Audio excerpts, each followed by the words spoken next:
In this video, we will learn how to find missing side lengths when given similar figures. This is a really important problem-solving skill.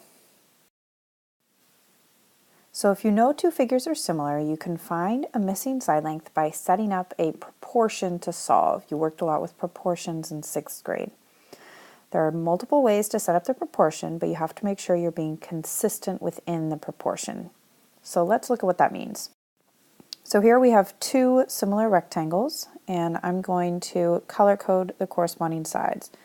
So the shorter side of both rectangles is going to be the blue side, and the longer side is going to be the red. So one way to set up the proportion is going to be to have the corresponding sides as your ratios. So the blue side of A corresponds to the blue side of B, and that should be equal to the red side of A and the red side of B. Notice that the A's are both on top, the B's are both on bottom, and the same colors are on either side. The other way to do this would be to take the sides on the same rectangle as corresponding to each other. So both side lengths of A in ratio and equal to the side lengths of B in ratio.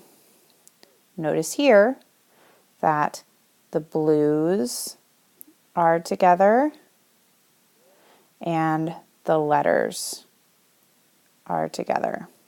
So in both examples, we've kept things consistent and matched up. All right, so let's start right off with an example. So pause the video and see if you can set up an accurate proportion, remembering that there's multiple ways to do it, and then solve for that missing side length. All right, so let's look at the different ways we could set up this proportion. So first, let's identify those corresponding sides. So if you set it up using corresponding sides, you could do 9 is to 6 as x is to 10. Or you could say 9 is to x as 6 is to 10. Either way, you're keeping things consistent, either by having corresponding sides together and then mirrored on the other side, or by having the same side lengths of one figure on the same side. So let's first say we did it this way. I always look for any fractions that can be simplified, and 9/6 is telling me that I should do something with a 3. So I'm going to simplify that to become 3/2 equals 10 over x. And now I can see that if I scale this up by 5, 2 times 5 is 10. So then 3 times 5 would give me 15. So we should have had 15 for our answer for x. Let's look at the other one now. So 6/10. That can also be simplified, this time by 2 and 2, which would give me 3/5 equals 9 over x, and 3 times 3 is 9, and 5 times 3 is 15. So once again, we get x equals 15. Let's do another example. All right, so pause here and set up a proportion and solve for that missing side length, given that A and B are similar figures. All right, so now that you've solved on your own, let's once again match up our corresponding sides and then set up a proportion. So I'm going to say that 1.8 is to x as 8.1 is to 4.5. I also could say that 1.8 is to 8.1 as x is to 4.5. Either way works. So in this problem, there's no nice fractions to simplify, so we're going to need to do some long division. Let's once again start with this way first.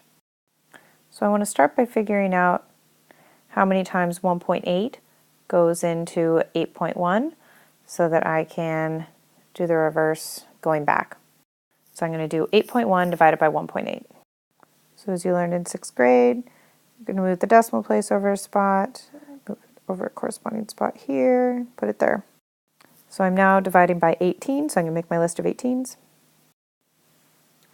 So 18 goes into 81 5 times.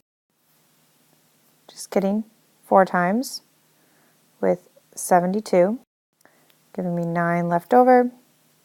Bring down a 0, and 18 goes into 90 exactly 5 times. So we're talking about 4.5 times larger exactly. So now going backwards, for the denominator, I'm going to need to divide by 4.5. And 4.5 divided by 4.5 just gives me 1. Another way to think about that is that 1 times 4.5 would give me 4.5. Let's check it on the other way to make sure that's right. So this time I need to divide 8.1 by 4.5.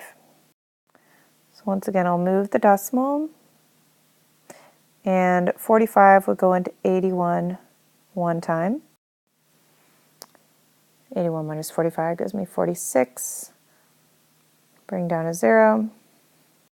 So I'm going to make my list of 45s, and 45 goes in 1, 2, 3, 4, 5, 6, 7, 8 times to 360. So now I know that 8.1 times 1, or divided by 1.8, gives me 4.5, so then I need to do the same thing to the numerator. 1.8 divided by 1.8, which would give me 1, just like we found on the other side. Okay, now it's time for the problem set. So both of these problems contain similar figures. You need to set up a proportion and solve for each one. Make sure to show all of your work.